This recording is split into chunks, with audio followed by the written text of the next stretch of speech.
Welcome back to another episode of Grizzly Books True Crime. My name is Gisela K, and today we're going to be looking at a whole bunch of stuff. We're going to do a little bit of Maptime, new timeline, a little bit of background checks from what I have so far, and just a few other things that have been in the news. So I hope that you enjoy this premiere. This is not a live stream, but it functions the same as a live stream. So the live chat is embedded. I will be there. All my moderators will be there. If you want to donate super chats or super stickers, please feel free, and thank you so much. So, are we ready? You see up there? This is a premiere recorded earlier. Okay, so I can't zoom in or do things you ask me to because it's pre-recorded for you. Alrighty, let's get started.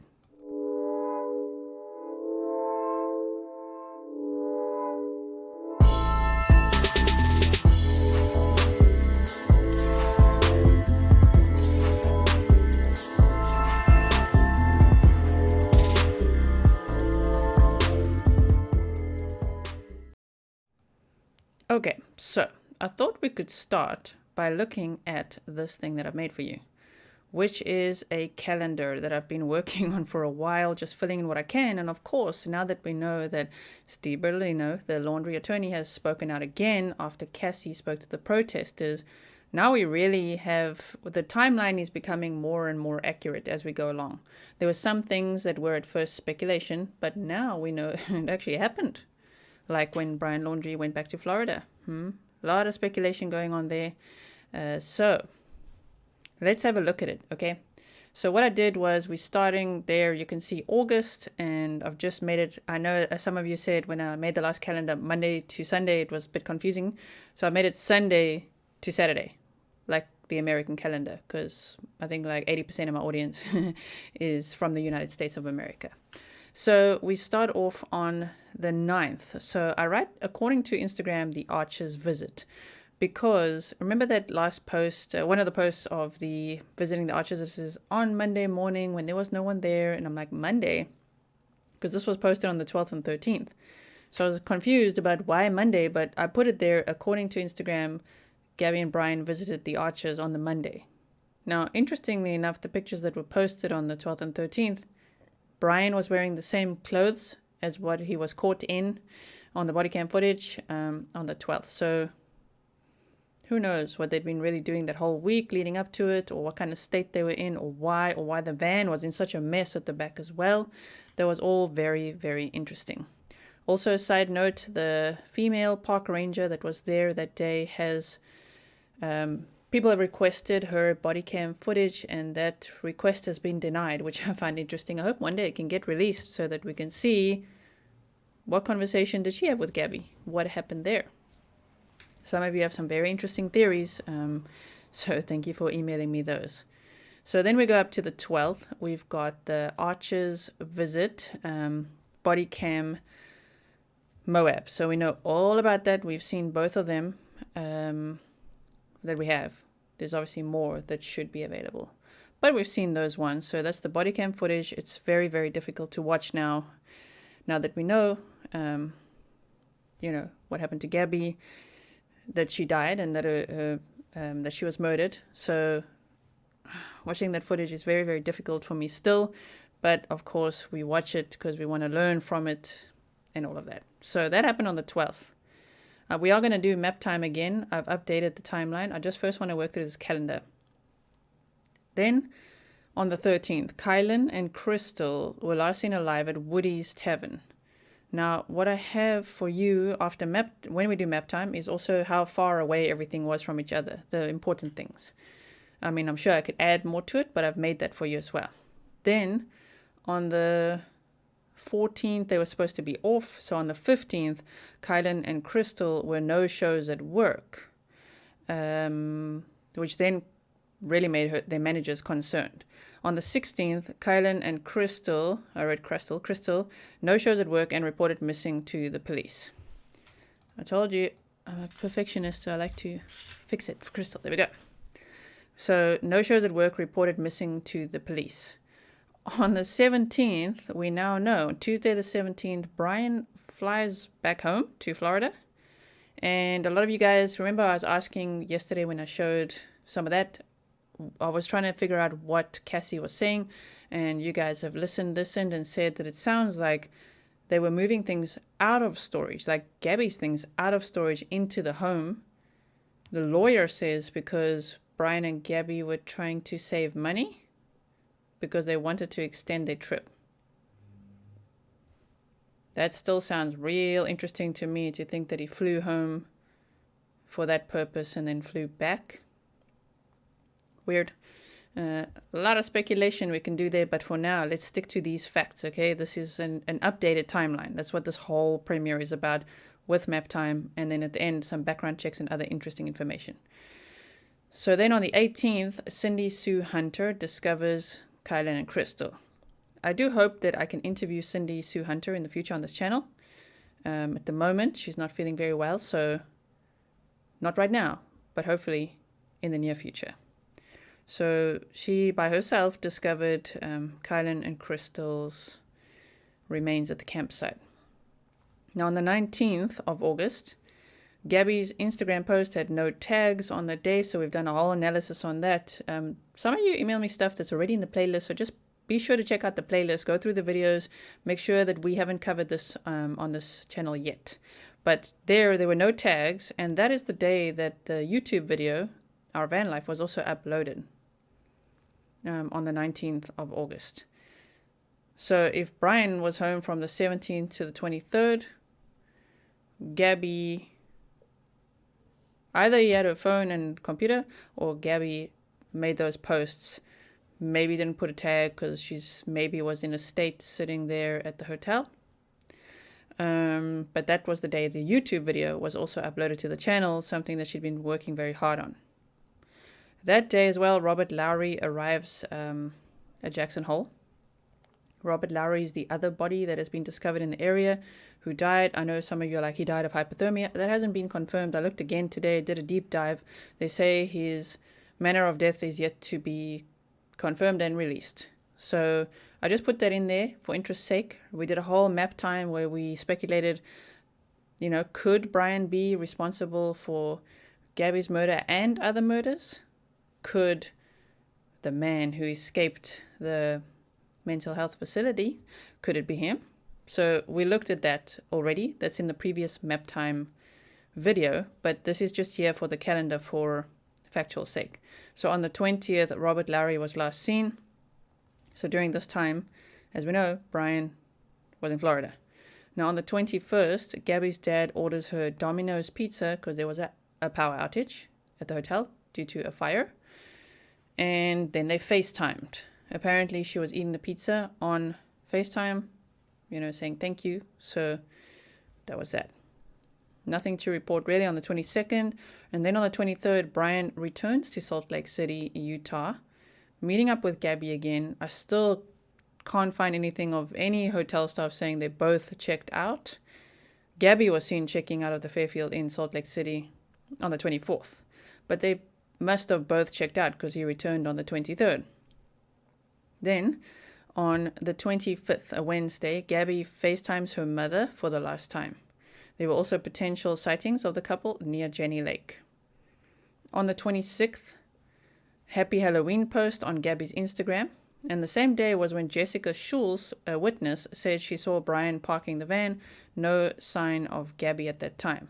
But we know that Gabby was still alive then, because the next day, on the 27th, as we can see, at 1 p.m., they were spotted at the Mary Piglet's Tex-Mex restaurant in Jackson. And that was at 1 p.m., yes. And then at around 6 p.m., between 6 and 6:30, Red, White, and Bethune spotted the van. Okay, just parked there. So what's weird is that Jessica Schulz said she saw the van there for several days, but they were at the restaurant on the 27th. So maybe they parked it there and camped across the creek, which was my initial speculation, which is still my speculation. That Brian decided we're parking the van here in an undesignated spot and we're going to take our tent across the creek and camp there.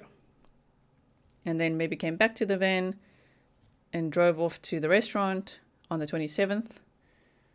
And then possibly went back to the campsite And then, on the 27th, 28th, or 29th, I'm saying it like that because we know it was the 27th, but some people have speculated still that Gabby may have died on the 28th or 29th.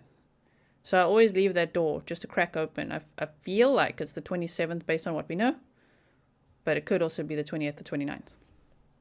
So the 28th, nothing to report there. The 29th, 2 witnesses saw Brian hitchhiking, so we know all about that one at Colter Bay Village. We'll look at Maptime just now. Just now is a South African saying. It means now, it means soon. 2 witnesses saw Brian hitchhiking, Colter Bay Village to the Jackson Lake Dam and then to Spread Creek. So there's that. We know about that. It's covered in previous videos. On the 30th, Gabby's mom gets the text, no service in Yosemite. Brian updates his Spotify, which I found really weird based on what songs he chose, because it's very love songy. So there's a lot of speculation going around about this possible sighting of him, saying he wants to go to California, which we'll also get to. But people are speculating that what if he has another girlfriend? He had a lot of love songs on that playlist. And that day as well was the first time that he used Gabby's card. Now on the 31st, Brian again updates his Spotify, and he shops at Casey's General Store in Benton, Illinois. Now, September 1st, we go to September. The van arrives in Northport, Florida.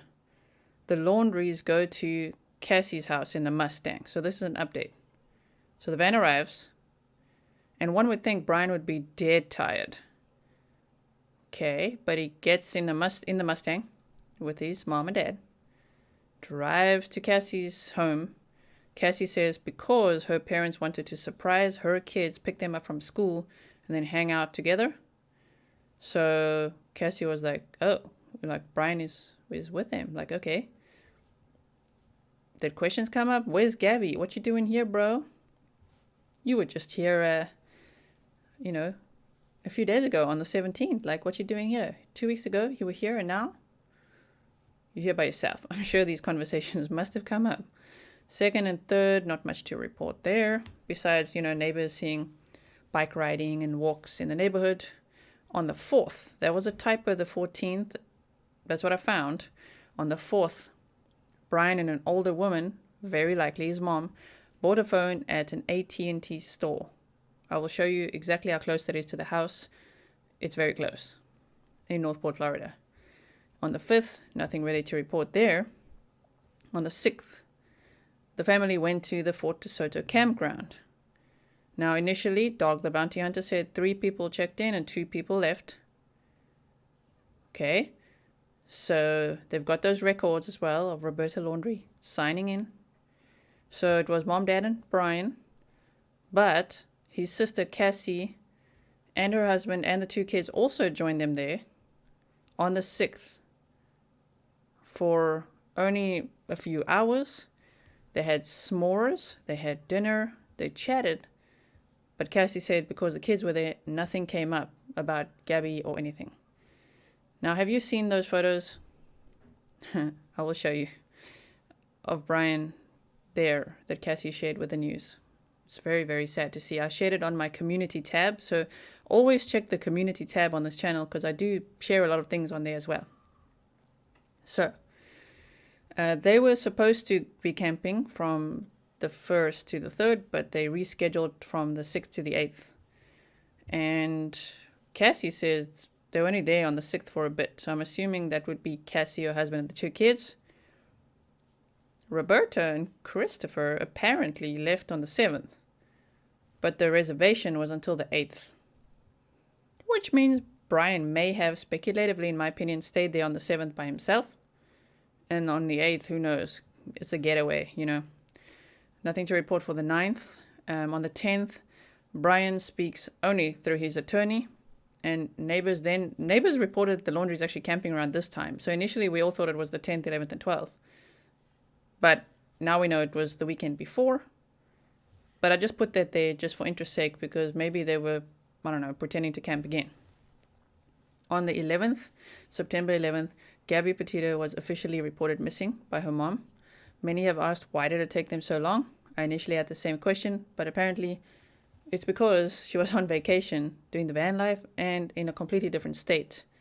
And of course, she's an adult. So to report her missing, you have to report her missing in the state of her residence, but she wasn't there. She was on holiday, all that kind of stuff. I'm not American, so I don't know that law, but I know that they had tried for a while, and they tried to get hold of Brian's family, really trying to call them, get all of them, figure out what's going on, especially since they found out that the van was there. Brian was home without her. So yes.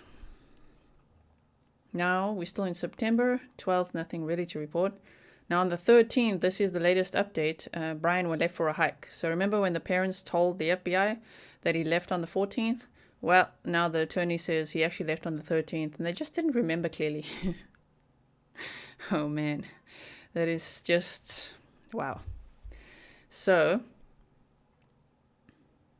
I'll move myself over so you can see that last one here. On the 13th, he left for a hike on Monday.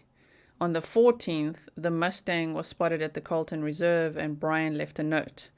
On the 15th, even though they said they brought the Mustang back on the Thursday, they actually had already brought it back on the Wednesday. The Mustang was back at the home and Brian was named a person of interest. And then on the 16th, the FBI begins the search at the Carlton Reserve. The press conference was held with Gabby's family at that time. On the 17th, the Laundries tell the FBI that Brian's actually been missing since Tuesday the 14th, but now we know it was actually Monday. And Cassie speaks to Good Morning America. Authorities announce no connection to Kylan and Crystal's murders. Kylan Schulte and Crystal's murders.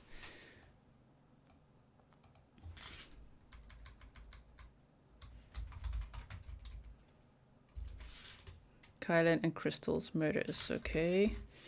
So they say no connection, but they did again open that up to say if there's any leads or any connections, people need to come forward and let them know. On the 18th, everyone is searching at the same time for Brian and Gabby, both as missing people, but man, Gabby was missing and Brian was running. Okay. On the 19th, Gabby's remains were found.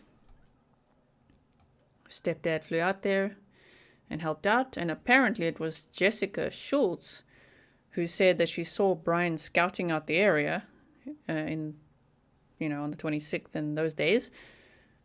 That is why she reported that to the FBI, and she said that's why they zoned in on that area across the creek. But, of course, with Red, White, and Bethune also spotting the van, put the two together, it really helped.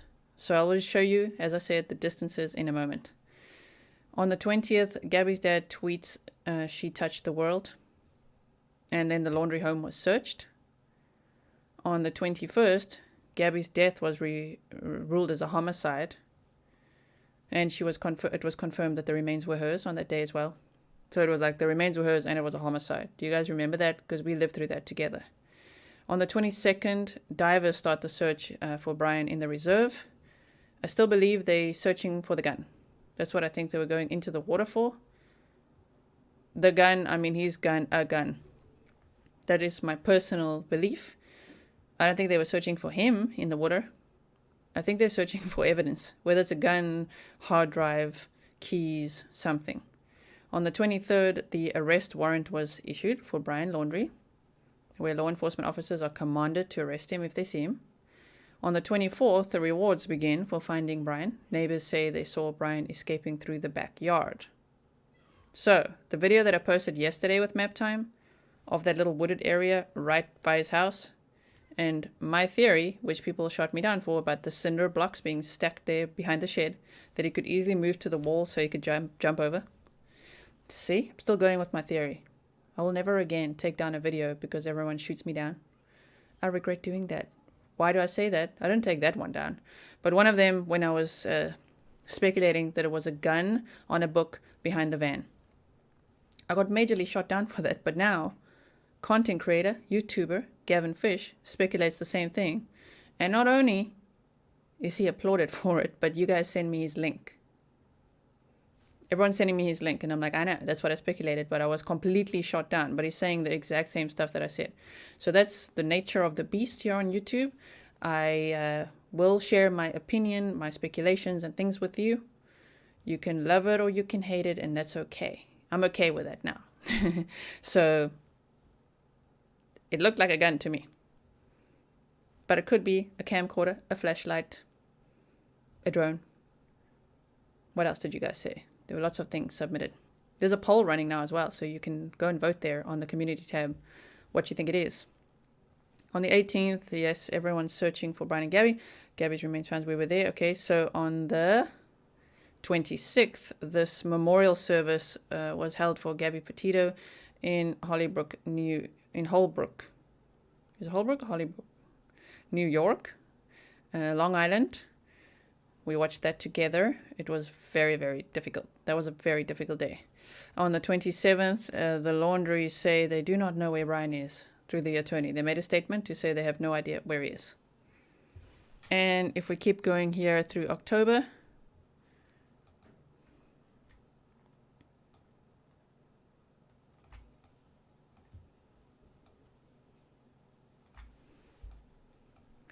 we've got October. On the 5th, Cassie addresses the protesters and Gabby's family was on Dr. Phil.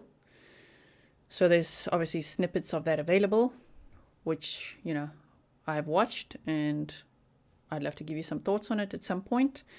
And then the lawyer came forward very shortly after that to be like, no. So he actually went missing on the 13th and this and just confirming the flight and all of that. So, wow.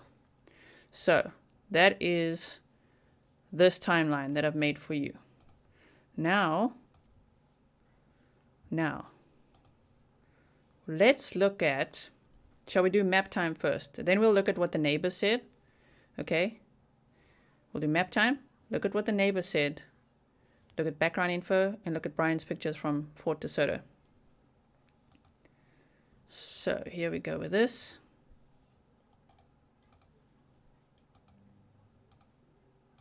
Maptime. I know you guys love Maptime.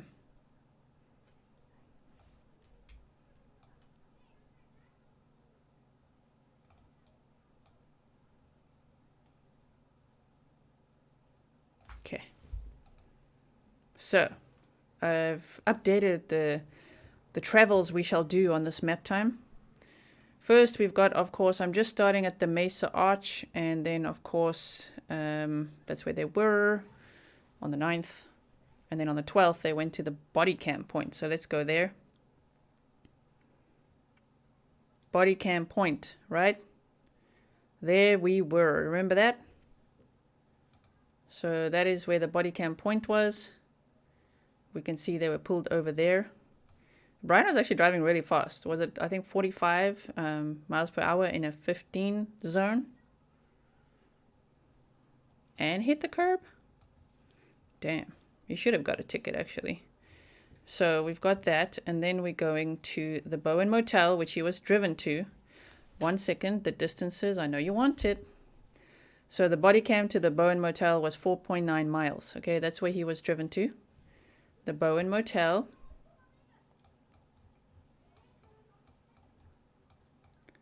Okay, and the Moonflower Co-op, as we know, is right here. The Bowen Motel is there.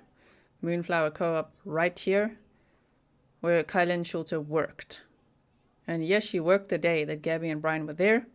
Some people said she left half an hour before they arrived, but her shift was apparently from 9 to 3 that day, and they were there from 9 to 3. So I'm like, sounds to me like they crossed paths.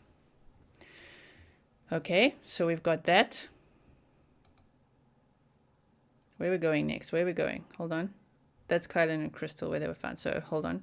Let's go back to this here. Woody's Tavern is literally 4 blocks down.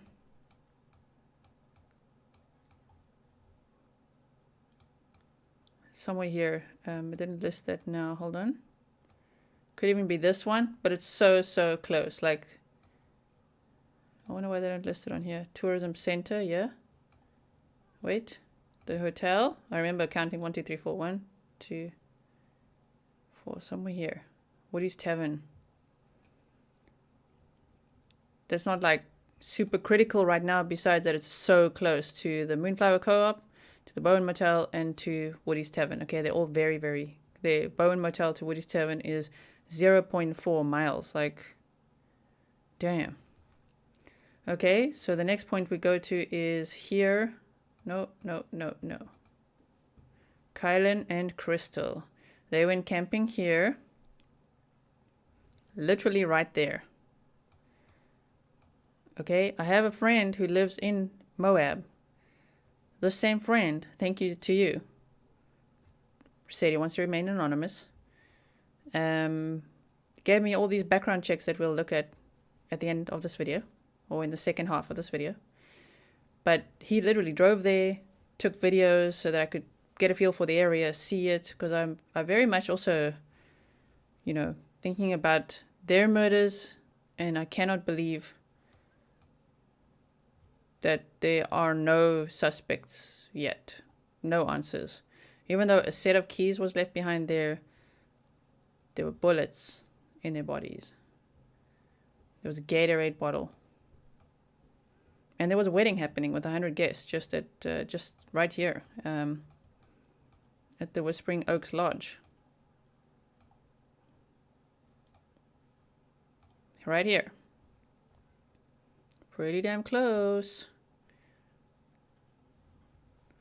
Should have written down that distance for you, but it's very close. I believe it's like less than a mile from what I remember. I'm not going to switch the screen out now because I don't want to mess this up. So that is where they camped, and that is where they were found on the 18th. Okay. So where are we going next? That is to... Yeah, this was now on the 24th. So you can see the timeline I'm following, right? Okay, so that's where we're going next. But if you look there, Kylan and Crystal, let's go back to Porcupine Rim, which is a campsite that Gabby had listed as a place she wanted to stay with Brian.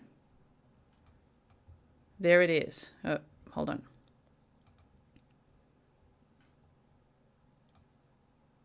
There we go. Here it is. Gabby wanted to stay here. This is where Kylan and Crystal were found. How far are those from each other? To Porcupine Rim is 8.3 miles. It's a 26-minute drive. How do we know if Brian really stayed in that motel for 2 nights? Because he was allegedly booked in for 2 nights, not just one. How do we know they didn't immediately reunite? Because as far as I know, what I've searched, no one checked on them the next day or the day after that. They're just like, if we hear from you, you know. But there was nothing following up, you know. So how do we know that they didn't reunite immediately and then go stay there? Just speculating that Brian wouldn't have been that far off from this place. So this was on the 13th, because Kylan and Crystal were seen on the 13th. So he was checked into the hotel on the 12th and the 13th. So I'm just saying, we don't know. We don't know what he did. That's the problem. We don't know what happened between the 12th and the 17th when he flew home all of a sudden. So he could have stayed in the motel on the 12th and then reunited on the 13th, and then speculatively could have had a fit of rage and gone after who he believed the 2 witnesses were. Because if you look at it like this whole map, there's the body cam point, there's where he was staying, there's where Kylan and Crystal was staying, and then as you saw, right here is, right there is where they had pinned a place to stay, and people have said that Gabby would usually stay at the places she pinned, so she planned to stay there.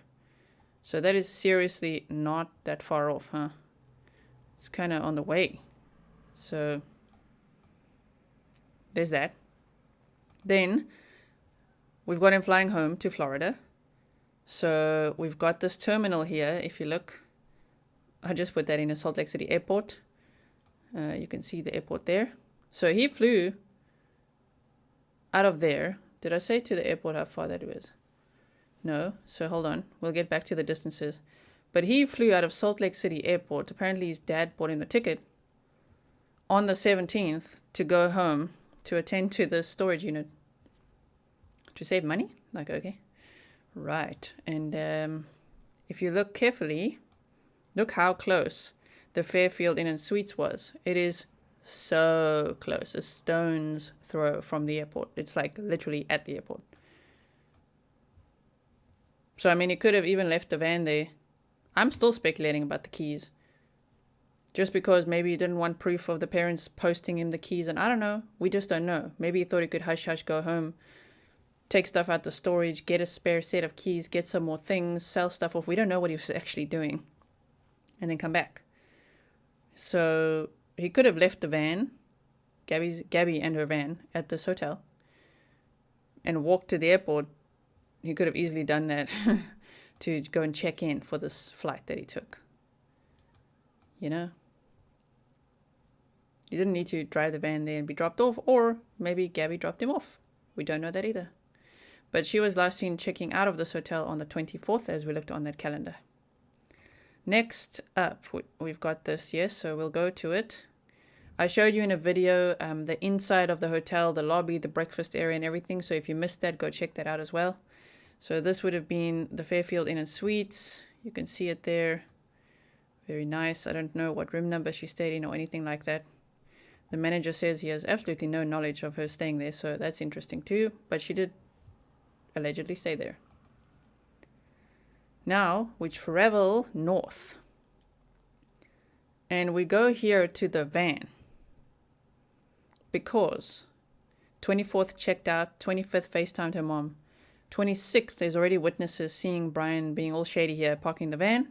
And Jessica Schultz, the witness, says he's scouting out this area where her remains were found on the 26th, and that the van was parked here for several days. Okay, now how far is that from each other? We've got the van to Gabby's remains that were found is 1,000 feet, 300 meters or so, from what I've read. So I still believe that he parked the van there and set up camp across the creek. Built a little fire and everything. Camped there. I'm not implying that the ash that was there is still the ash from the fire that he built, because I know it rained and hailed and stormed and everything. I'm just saying they camped there. It was a campsite. That's probably where he built a little fire.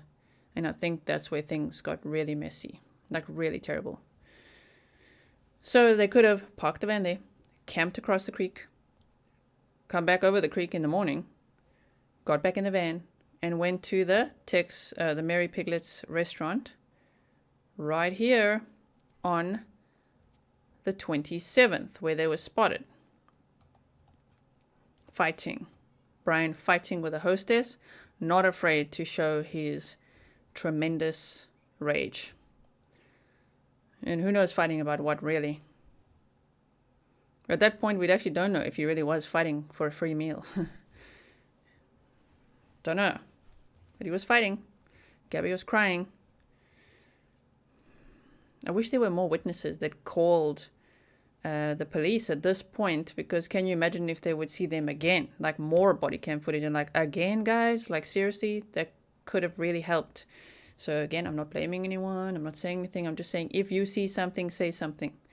Always rather be safe than sorry. It was seen there on the 27th. Then, Coulter Bay Village. We go to the 29th now. So the van was still seen parked there. They went to the restaurant. So that means they went and parked back there, the same spot. Went across the creek to what I believe would be their campsite. Bad stuff happened. And then Coulter Bay Village is where he went next. So if we go from the van to Coulter Bay Village, it's 16 miles. I'll zoom out so that you can see it.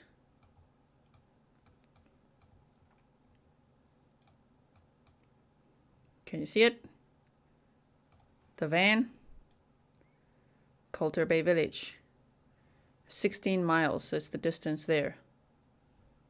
So you could have hiked there on the 27th and gotten there on the 29th, you know, or just before. Could could have hiked there, got a ride there. Maybe there's more witnesses, but yeah. From the van, he ended up there on the 29th, where Miranda Baker and her boyfriend picked him up.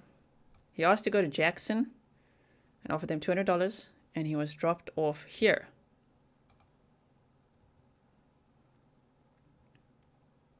So, Coulter Bay Village to the drop-off was 7.6 miles, which was a 14-minute drive. Then, from there back to Spruit Creek was 12 miles. It would either be a 4-hour walk, but he didn't walk it. We know he got a ride, 23 or so minute drive. So he went back to the entrance to the campsite, where that lady said, can I take you to your campsite? He said, no, just drop me at the entrance. So he walked the rest of the way there, back to the van.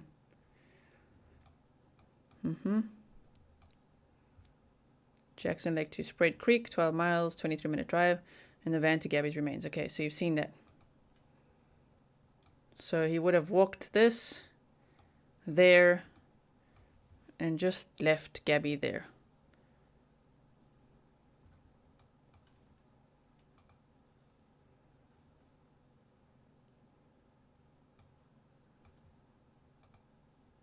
Now, he makes his way home. Okay, you see that? Look. From there, he's making his way home, obviously back here. So he stops here at Casey's General Store in Illinois. Don't know what he bought. That would be interesting to know exactly what he bought. But on the 30th was the first time that he used Gabby's card. And here is one of the places he used her card. So we've got Casey's General Store, Benton, Illinois.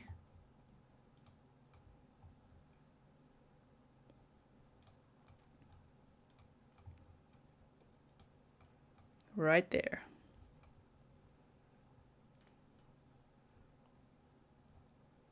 Okay. Then,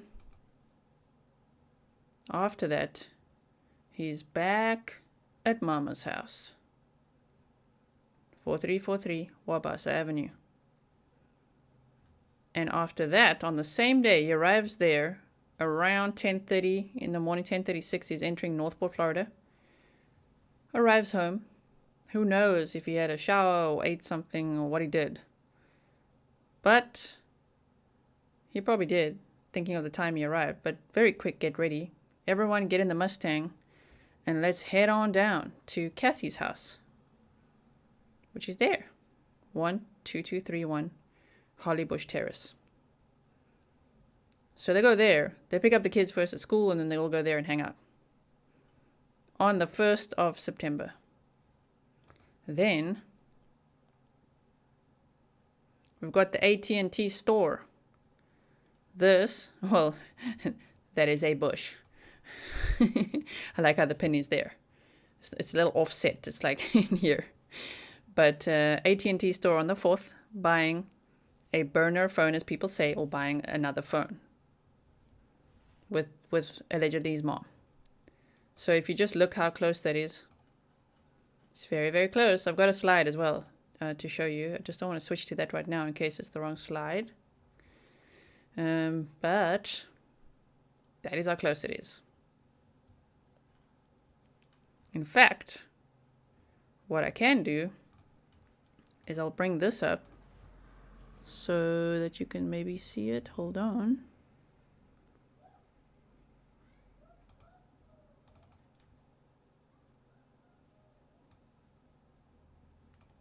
This one is great. That's how close it is. 3.1 miles. Can you see that? That is so close. They just went there to the AT&T store to get this phone on the 4th. Right, and what did they do after that? Obviously back home, and then, on the 6th, he's now got his new phone. He's ready for some camping. Fort DeSoto Park, where Dog the Bounty Hunter has been searching. So we already looked at those campsites as well. I can show you again if you want the slides, but for now, we know it. We saw it in previous videos, where they stayed, the campsites, which numbers. But they went there on the 6th, and Cassie and her husband and kids went there as well. And then the mom and dad checked out and went back home on the 7th. And Brian has... Was he seen again? This was on the 6th, 7th, 8th, and they say he was reported missing on the 13th already. So we've got that, and then this is the next one. On the 13th, he was said to be at the Colton Reserve.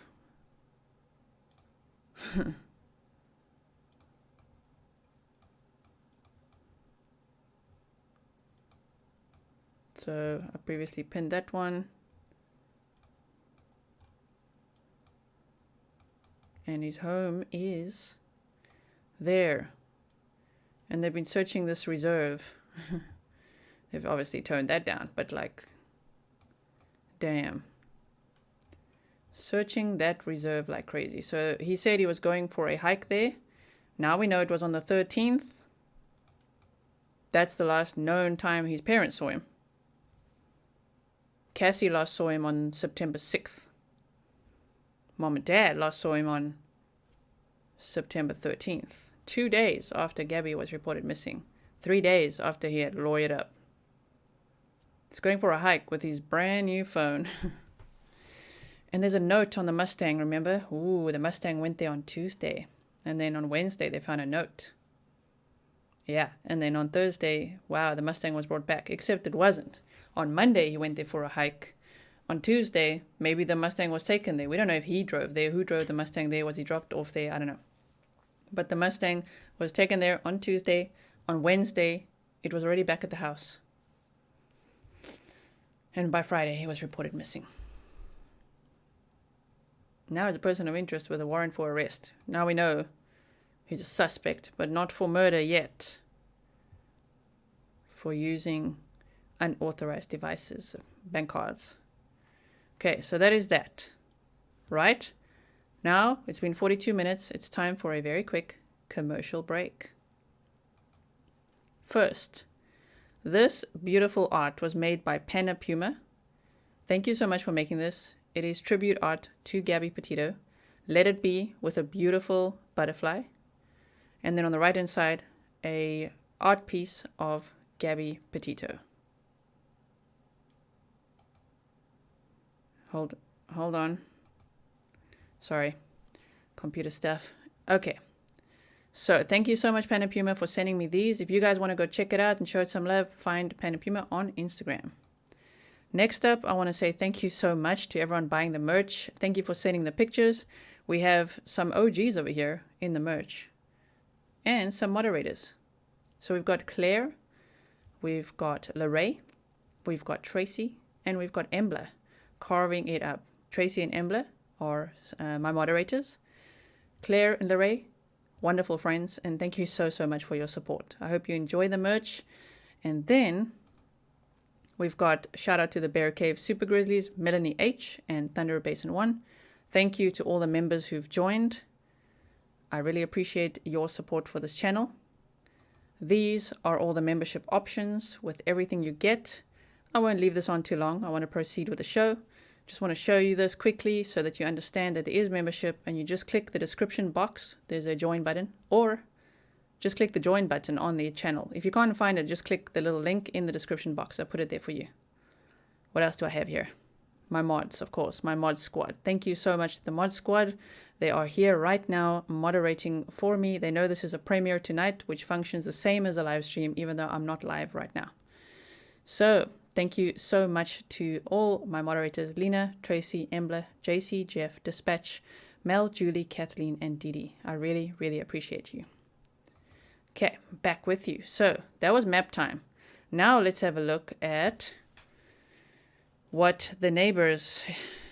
Let's have a look at what the neighbors said, because this is new, and I wish they had said this earlier, to be honest. Okay. So let's look at this. Let's retract this. Right there, in back of that house is where Laundry lives. So you're saying last 2 Fridays ago, when during the protest, the day they reported missing. Yep. Witnesses are saying Brian ran out of there. Probably through the woods right here. Probably through the woods. See, probably through the woods right here. That's what I was saying. That's what I've said. That's what I felt from day one, and that's what I said yesterday. At first, I'm like, I'll just keep that little thought to myself. I keep a lot of thoughts to myself. I'm like, what if he's hammocking it in those woods right there this whole time, jumping up and down across the fence? We just don't know, because no one's really searching it there. I would want to search there. Sometimes you got to search the most obvious thing. But anyway, they say that he escaped out of the backyard and ran through there. Right here, and he hauled ass, and the neighbors right there got it on surveillance. So they said they thought it was him. So yeah, and so you're saying the police actually asked you about that photograph that's circulating. Do you know if they came back? What was it, Saturday? They came back the next day, and I thought I was in trouble because of the protest. Don't you remember? Yeah, like the cop wants to talk to you. Yeah. And did they go to any other neighbors? Do you think? Did they go? They were put her inside. Yeah, put her inside. They were at, who else? They asked them, didn't they, Chris? And then the cops went over to Chris. The cops were walking up and down the street. So you got. But they were so busy protesting, and the FBI is busy. Apparently the neighbors got surveillance footage, which we'll see now. Guys think it was him. Yeah, definitely. He was here. I mean, to us, we think it looks like him too. He was here. Yeah. I mean, we He think. was here Friday, and as soon as it got dark, everybody was so concerned with the protest. Yeah. And instead of the cops blocking off this whole subdivision, they only focused on that one street. Well, who else is gonna be running down the street that fits his description during? I mean, it could have been somebody who's like, "Oh shit, I want to see what's going on." Yeah. I hear what she's saying. Like, it's very unlikely for someone to just be running down the road at full speed. For what? To catch the excitement? What's happening? But he looked like him. It sounds legit to me. Let me know what you think in the comments below. Yeah. But I don't know. The cops came and they showed us the picture, and I was like, "That's him, dude." Yeah. And then you're saying that neighbor there. I'm just gonna zoom in. That one with one right there is the one that has surveillance. I'm gonna go ask. They have a camera facing the street. Right Oh, they do there. have a camera. Yeah. Did they provide the security to the police? I'm not sure. I don't think that. so. I'm not sure about that. Interesting. All right. What are you guys' names? I just want to ask. Jen and Richard. Jen and Richard. So that is what the neighbors said. Let me know what you think. It sounds very legit to me. Yeah, I think he escaped through the backyard, and how unfortunate that with all the action with the protesters, which I understand people getting angry and like, give us answers. That became a perfect decoy, possibly, speculatively, for him to get away. Yeah, so there's that. What else did I want to show you? I've got things to show you. So we've looked at Maptime, looked at the neighbors, and now I've got these slides for you. This is what I wanted to show you. These are pictures that have now surfaced that Cassie shared with ABC News of Brian Laundrie at Fort DeSoto on the 6th of September. What I find sickening is that he's smiling his butt off. Like, why? Why? This does not look like a man very mentally ill, very distressed. This does not look like someone who's running and hiding because he saw something so horrific. This just looks like him behaving completely normally. Now, I just can't see any of his hand tattoos. That is the one thing that really bothers me about this picture. Like, that can get my mind going on if he's got a doppelganger or a double or what. As another layer of decoy, but apparently it was him. The sister shared the pictures. I just have to speculate sometimes just to keep my mind open to that possibility that, like, is this really Brian that we're looking at? But the sister shared this, right? And I know the picture is not the clearest picture in the world, but I know his tattoos were also possibly fading. They were real tattoos, but I just don't see the tattoos over here. But he's got his freaking dragon tooth necklace back on. Now, this picture isn't so clear, but if you watch the actual video, pause it, check it, look on my community tab, I shared it there. His leg looks, hold on. His leg looks kind kind of bruised up here. Don't you think? Go look at it on the community tab and let me know what you think. Because that top of his leg, where the kid's hand is right just below where the kid's hand is, it looks bruised in the picture. So that's interesting as well. I mean, the bruise could be from anything. I get it. But if it's such a major bruise there, But look at him. He's just smiling his butt off. Now we've got some background check stuff. I'm going to take myself off here for a second. Whoa. Wait. Go back. Okay. So this is just for interest's sake. Thank you again to the same friend who sent me all this. Just did a bit of digging. Not too much digging found about Roberta Lowry, but I do have something I could read to you about what I found myself there. But this is from, one of those like truth finders, or one of these sites where you can pay to actually get like background checks on people and check it out. So this is on Chris Laundry. Just thought we could have a look at it. And obviously, neighbors for 4343 Wabasa Avenue, so we can see the address is there.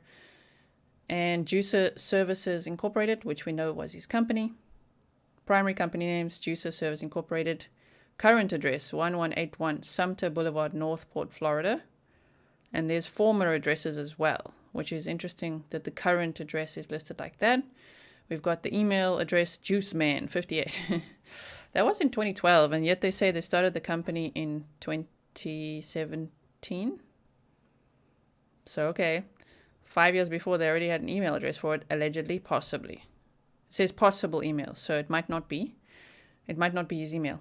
But there at the bottom, January the 3rd, 2020, we've got that email address. Residential contacts, there's addresses, 4343 Wabasa Avenue, Northport, Florida. We've got these other addresses as well in New York, Riverhead, Brentwood, Bayport. C&R Specialty Services Incorporated. Primary company names. So it's Christopher and Roberta, C&R Specialty Services Incorporated. And alternate company names is Juicer Services. There's another address for New York. So, and there's another one for New York. So there's nothing I'm speculating too far and wide here. I'm just showing you some of the background info that someone was able to get for me. And then we've got, a lot of people have been asking about Cassie's husband. So his name is James Aaron Likes. I think that's how you say it. Likes. 12231 Hollybush Terrace, Lakewood Ranch, which we know is the address. What's interesting is it says report summary, possible criminal records, possible traffic violations, property owner, social media found and owns a Dodge. Associate of Arts and Sciences is what he studied. Also criminal justice, police science from State College of Florida, Manatee, Sarasota. That was from 2008. Attendance dates to 2010. Yes. And then qualification time or type, Associate of Arts and Sciences, AAS, Criminal Justice, Police Science. The University, State College of Florida, Manatee, Sarasota. And on LinkedIn, I found that, because people want to know, what does he do? On LinkedIn, it says he's a pool repair specialist at Pinch a Penny Incorporated. So he doesn't own the company. He works for the company, because a lot of people can't find pictures of him and see the owners and where is he, but he works for them, from what I found. And then we've got what I find interesting that was listed there, says possible social account record, created Instagram.com account, bizarre design. That one I'm like, what? Okay. Right. And, okay, we've got 2021, one event, possible location record, September 10th, 2021, one day before Gabby was reported missing. Last seen at residential address, 4343 Wabasa Avenue with James Aaron Lux. So that one, this possible social account record is connected to James and Christopher Laundry. So it could have been his dad that helped him start the social media account, or his mom, which is also interesting either way. However, James was seen at 4343 Wabasa Avenue, according to this record, on September 10th. So if Cassie says that the last time she physically saw her brother was on September 6th, why was James at the house on September 10th? According to this. It's not always 100% accurate, but it's just things that pop up that we can look at. So we've got the LinkedIn profile on the top there, SoundCloud, we've got Facebook, TikTok, more LinkedIn, Pinch a Penny, and the school that he studied, the college he went to. So there's that.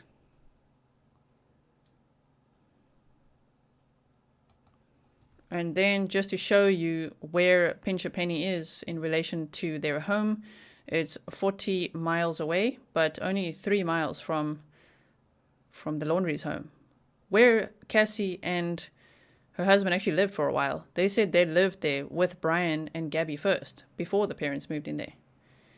So that whole thing is interesting, because the parents said, no, we had tenants first, and then, we moved in, and okay. But it sounds like the tenants were actually, it sounds like to me, from what I've watched, that the tenants were Cassie, their daughter, Cassie and her husband, and kids, and Gabby and Brian. So thank you so much to the person who gathered all this background information for me. I really, really appreciate it. What else do I have for you? Yeah, so this was the Fort DeSoto. You remember we looked at this campsite number 1 and 15 where they stayed, and we pinned that all together. So I'm not going to go through all these slides again. You can check out the previous Maptime video for that. Right? So we've gone through Maptime. We've gone through the calendar. We've gone through what the attorney has said and the background checks. So I'd be very interested to hear all your thoughts. I was very happy to make an updated timeline for you on a calendar. I'll keep it updated and also update the map time so that we can see where everything is.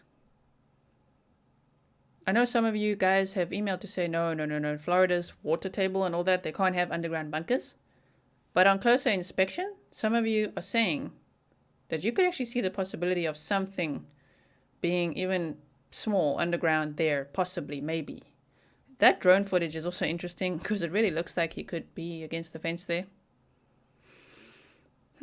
So at this point, can you imagine if the most obvious thing is what the outcome is that he's actually very near to his mom's house, which is what I said from day one, is that he's going to stay very close to mama.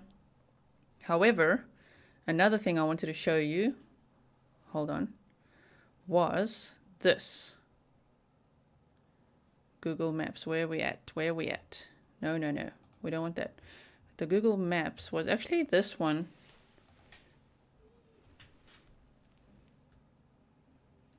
It was, remember when he was spotted possibly on the Appalachian Trail? He asked to go for directions to California. Well, you guys have told me there's a California in North Carolina, so where some of his family live. So hold on one second. California, North Carolina. Right, and we want directions to there from the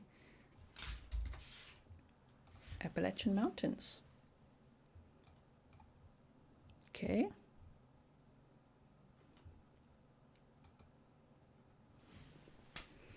All right, so can you see that nicely?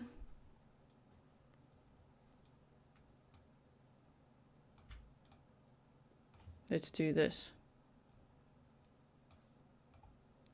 There's California.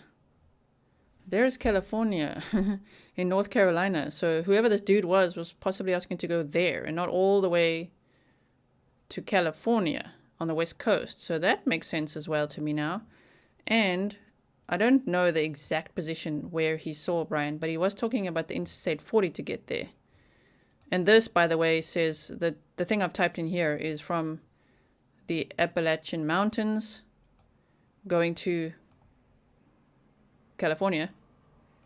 And it's around here that this person in the white van was seen that looked just like Brian, that the guy called 911 and all of that. Dennis Davis.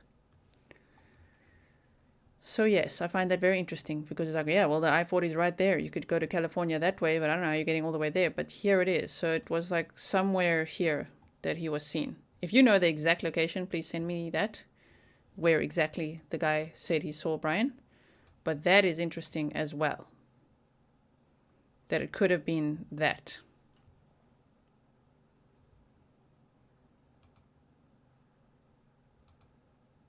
I just want to see what I've got here. Oh, just the forest, yeah. Okay, so we've got that. Let's just see if there was one more thing I wanted to show you. I'm just making sure I've done the whole show. Everything I planned, it's all ticked. I've got a whole list here. You know, we've got the neighbors, we've got the interviews, we've got calendar, map time, what the attorney said, and the background checks. So we've done all of that, and it has been an hour. I thank you so much for watching. So do you think that Brian was seen by Dennis Davis? Do you think that that was Brian? Why do I ask? Is because, I mean, you know what's interesting? Is this. Let me show you this quickly.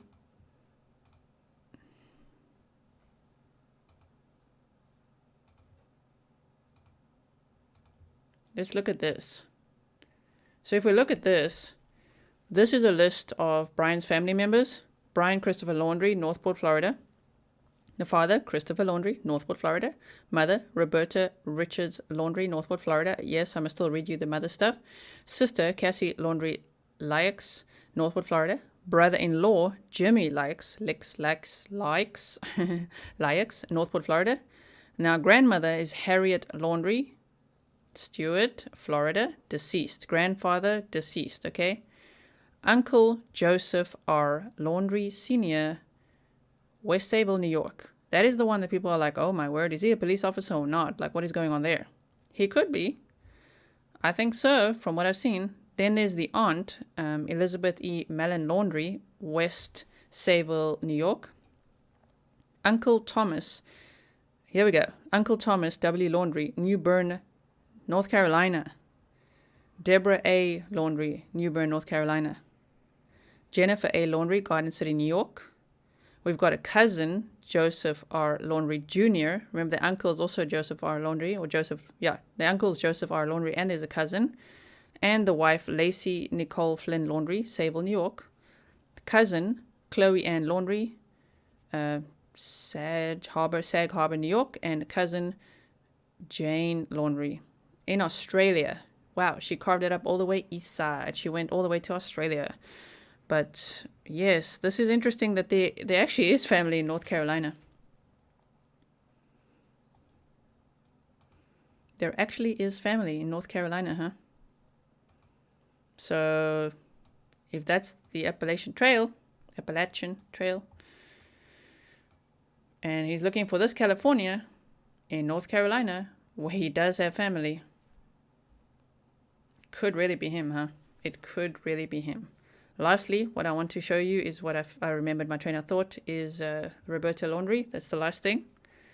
So what I found is that she is 7 years younger than her husband. They owned a 10,000 square foot property in Northport, Sarasota County, Florida, and live in a single-story home on Wabasa Avenue, which we know all about in Northport, which is also the registered address of Juicer Services. I see a lot of people have gone there to give them a lot of bad ratings.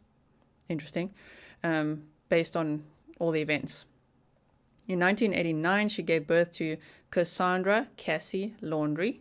In 1998, she gave birth to Brian Laundrie. I think it was 97, actually. 1997. It's been debunked. He's not 33 years old. It was a typo, okay, on the thing that I think Dog the Bounty Hunter put out. He's born in 1997. In 2009, they say here her annual salary in Suffolk County, New York, was, I don't know where people find this from, all the background stuff, $27,000.66, and then it increased and this. Still working in Suffolk County, she received an annual wage of this and this. Chris is still the president, while she's the vice president of Juicer Services, which was incorporated on June the 7th, 2017. On September 6th, 2017, she registered to vote in Sarasota County. She's affiliated with the Florida Democratic Party. Don't get political now. While she was still working in Suffolk County, her annual wage increased to this and this. Doesn't matter about all that, right?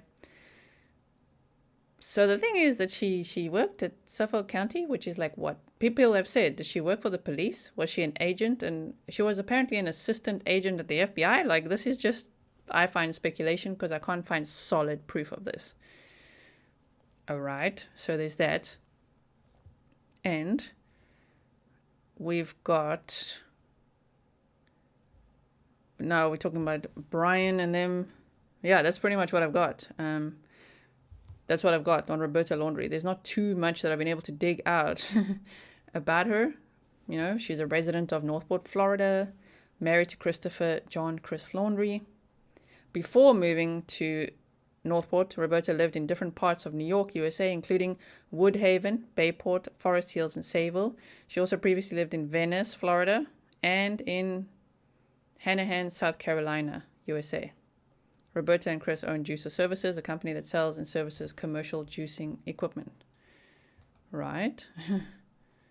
So there's that. Interesting. Yeah. They also say, there's another one that I've got here for you that says, Christopher and Roberta Laundrie became the subject of a nationwide FBI manhunt. Chris, 62, Roberta, 55, live in a normally quiet suburb. Normally quiet, because now it's not so quiet, huh? Population 75,000, 50 miles north of Fort Myers. And like their son, the couple have led a nomadic life. Public records show Chris has lived all over New York State, including Woodhaven, Bayport, Bohemia, Maspeth, Forest Hills, and Sayville. During Brian's teenage years, they lived on Long Island, where he met Gabby Petito while attending Bayport Blue Point High School. And then from 2011 to 2020, Roberta was listed as working for the Suffolk County government in an office position.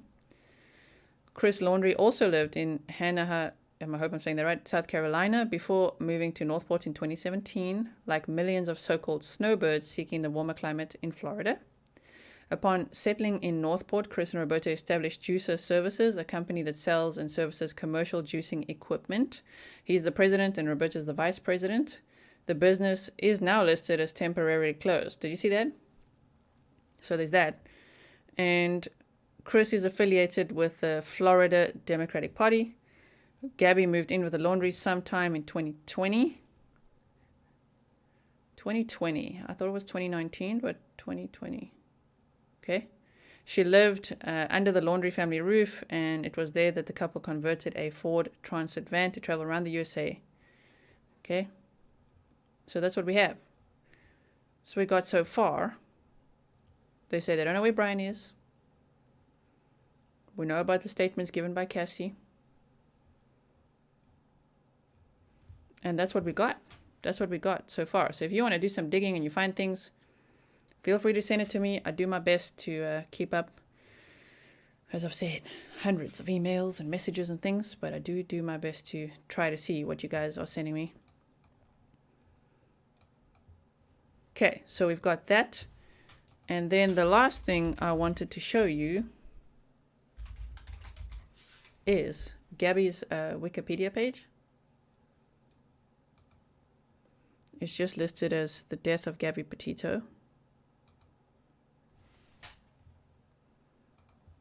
So let's look at this together.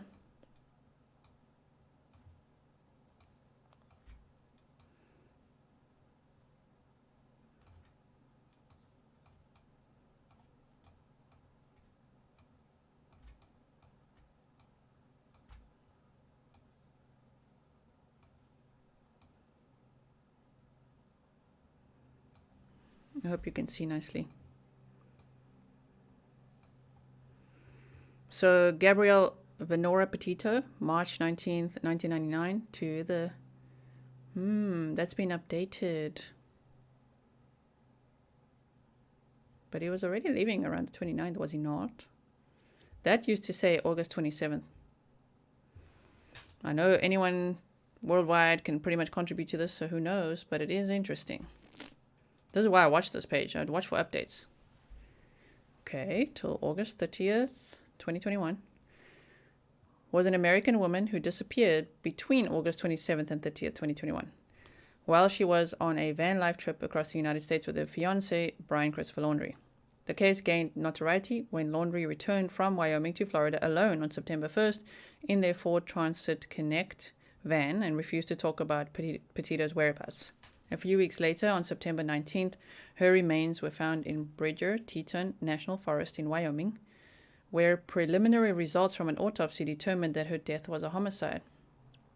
The couple's whereabouts became the focus of public attention due to the amount of audio and video documentation and logistical information about their journeys, including their own travelogue posts, police body camera footage of a domestic dispute between the couple, 911 emergency dispatch call recordings, and eyewitness accounts made on social media platforms. After Lowry was designated as a person of interest in the case, his parents said he went hiking in a nearby forest preserve on September 14th, which now is to be updated to 13th, and has not been seen since. On September 22nd, 2021, the Federal Bureau of Investigation issued a warrant for Lowry's arrest on charges of debit card fraud after he made withdrawals using someone else's card. So, if you want to go and read this for yourself, we've got the disappearance, everything listed here.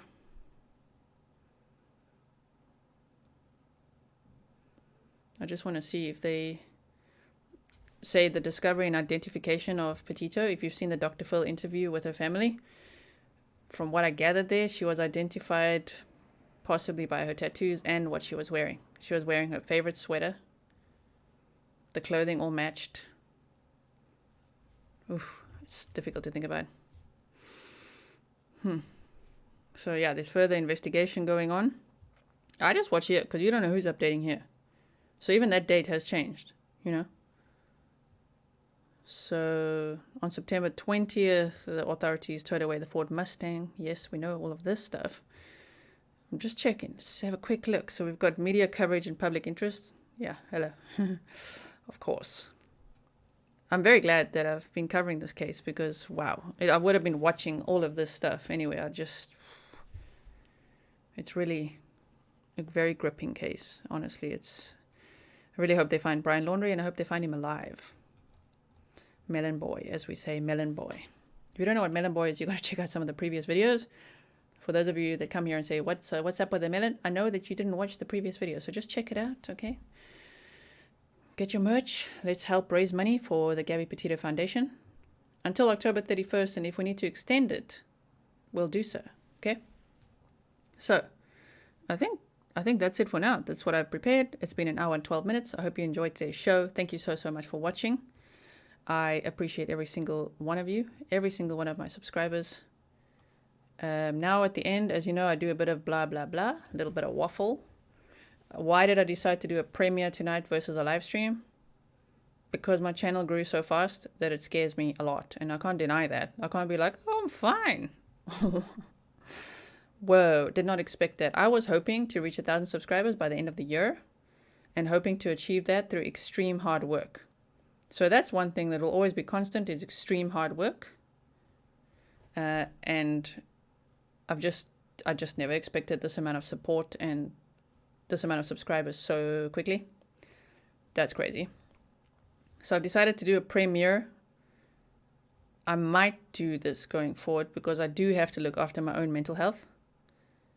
If I feel up to it and if something's happening, I'll do a full live stream. I'll do a live stream. I'll be here live, okay?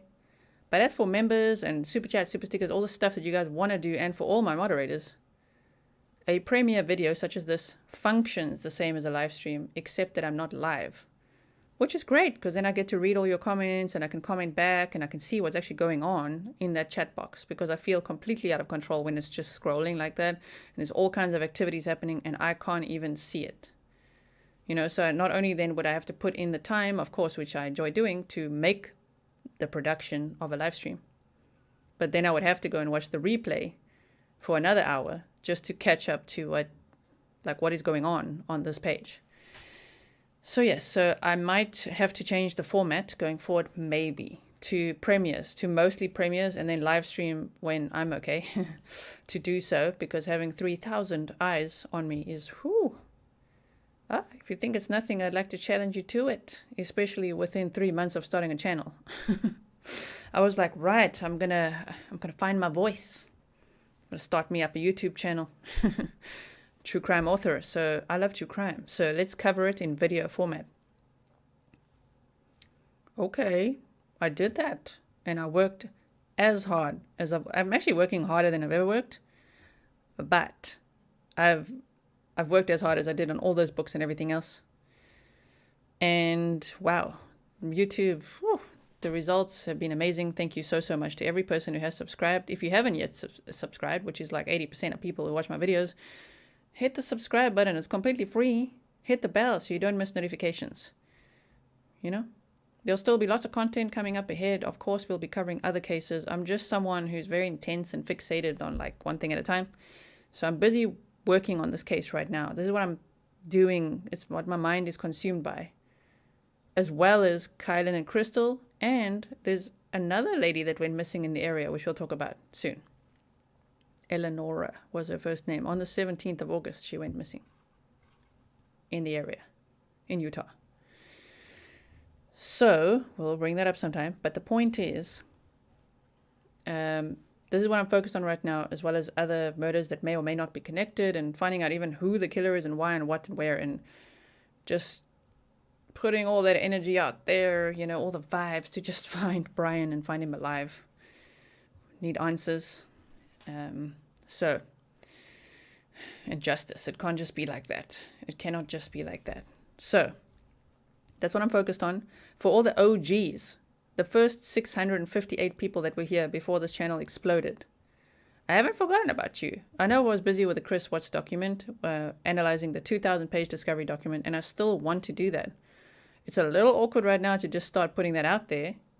However, I will get back to it. I do want to finish that. I never just leave something unfinished. I want to finish what I started, even if it means doing another huge live stream. I mean, like, if you haven't seen my 12-hour live stream, man, go check that out. I did that. So something. I will think of something so that I can still work through that. I didn't just abandon the project. Okay, I'm just focused on this right now. We can get back to that. Okay. So that is my little ramble. Again, thank you so much to everyone. Let's see what we got here. Yeah, we got that. Where are my other slides? We've got the merch if you want to buy this, Micro Melon Manhunt and the Melon Boy stuff. This is the stuff with the FBI number on, for everyone who's asking which one. I think it's actually here. The Mod Squad. Yeah. So thank you to every subscriber and viewer. You support the channel just by viewing the stuff. Even if you are spreading hate on here, which we do not tolerate, moderators will remove that. You're engaging and you're helping the channel. So thank you. And yes, thank you to everyone who's bought me a coffee, which is now this month Buy Me a Whiskey. Because, yeah, need that for them nerves. Thanks for all the PayPal donators. To everyone, thank you so much. I really, really appreciate you guys. You have been absolutely amazing to this channel. You know, thank you for the super chats and super stickers for all the supporters of this channel by doing that. I know it's a fun way as well to share like cool, shiny things while in the chat. I like seeing all the little dancing emojis and the things.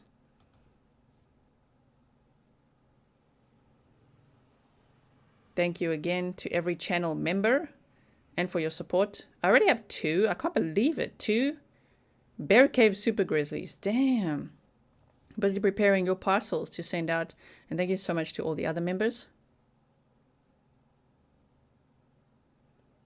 Yes, and for the coffees and PayPal. So that is my thank you, my credit roll. I really appreciate you. Yes. So that is what I have to say for now. If you enjoyed this live stream at all, please hit the thumbs up on your way out and subscribe, hit the bell, do all that good stuff. Take care of the stuff down there. Leave your comments below. I appreciate you so much, and I look forward to more content for you guys and with you guys. All right. See you soon.